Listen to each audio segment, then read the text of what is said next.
What's up everyone? Today I'm showing you how to make a double-sided journal, also known as a dialectical journal.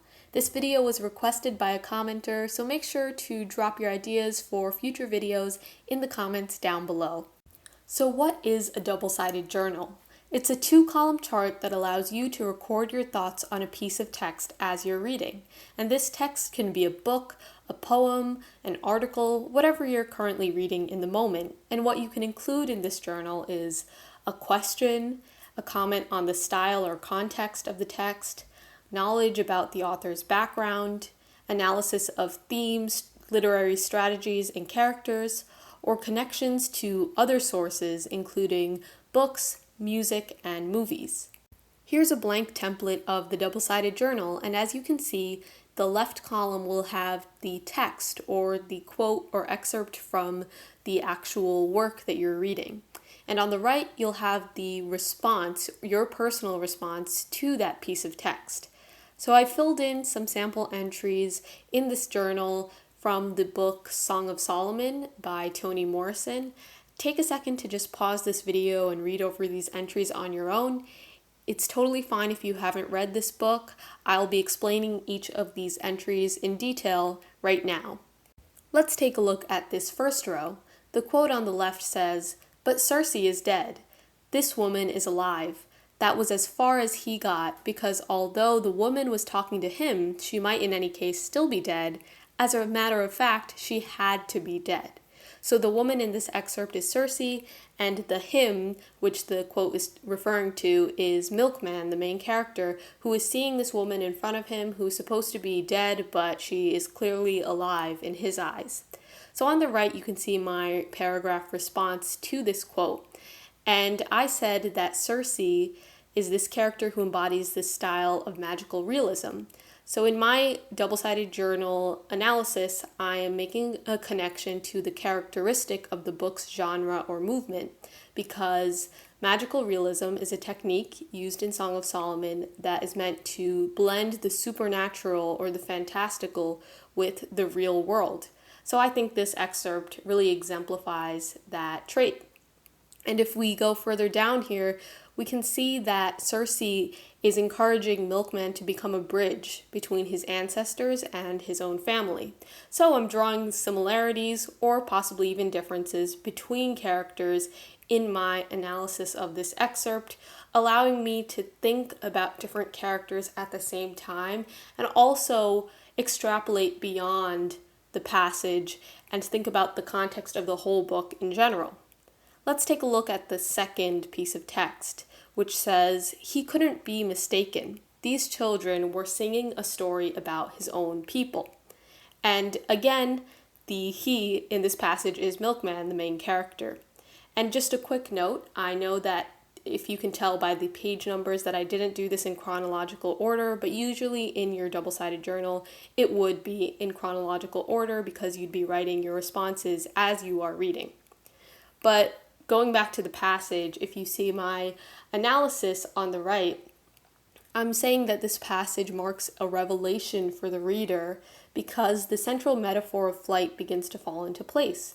So here we're examining the reader's personal journey or my personal journey through the novel. So you don't just have to think about what the characters are feeling, but also really talk about your own personal experience going through this book. I know that a lot of double-sided journals use personal pronouns such as the word I. I personally don't use the word I because I'm trying to set myself up for writing an essay in which I wouldn't use any personal pronouns, but it's really up to you. So next we can see that I am calling this potentially the climax of the novel, so you should definitely point out any important plot points or turning points, also known as an aha moment. This quote says, "Besides, I do accept my name. It's part of who I am. Guitar is my name. Baines is the slave master's name. And I'm all of that. Slave names don't bother me, but slave status does."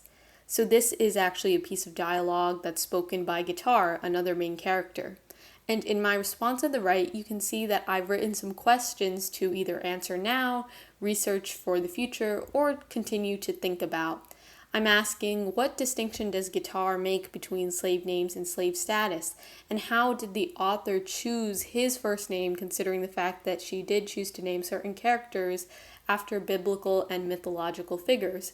So not only am I asking a question for myself, but I'm also asking a question about the author and her decisions when writing this novel.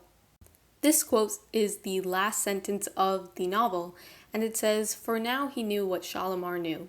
If you surrendered to the air, you could ride it." So on my right column here, I'm talking about symbolism. So symbolism is analyzing the deeper significance of this event, object, or place.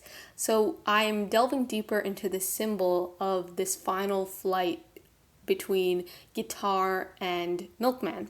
And in my opinion, this flight represents Milkman's final triumph, that final push to realize his full identity after he has reconnected with his family heritage. But that representation is definitely personal. It will vary based on the reader. So just keep that in mind as you're writing your response. I also really delved into the author's word choice when I said that the contrast between the words surrender and ride shows that Milkman's discovery of flight allows him to let go of his regrets. So it's great to, in this double-sided journal, explain the author's choice in terms of the language that they use. Think about the literary devices or the figurative language that they may use when describing a scene or just setting up an event in general. And in my last excerpt in this double-sided journal, I included this quote, which says, "They looked at his skin and saw it was as black as theirs, but they knew he had the heart of the white men who came to pick them up in trucks when they needed anonymous, faceless laborers." So in my response on the right, I included an example of indirect characterization through the main character's interactions with others. So I'm describing Milkman's wealth and sense of entitlement, which comes across not through the author's direct description, but rather through her depiction of a particular scene. So it's great to highlight either direct or indirect characterization in your double-sided journal. And I also explained an idea that may lead to a larger theme, which is that Milkman and the people of Shalimar are separated by socioeconomic class differences. This theme may be the fact that communities are divided by categories such as class differences, and this may cause members of that community to drift apart. For example, Milkman being raised in a different part of the country and having a very wealthy upbringing makes him distant from the people of Shalimar and distant from his own family history. Thanks for watching. I hope you found this video helpful. If you did, remember to like, comment, subscribe, and tap the bell to receive notifications whenever I make a new video, and let me know in the comments what you think the topic of my next video should be. I'll see you next time.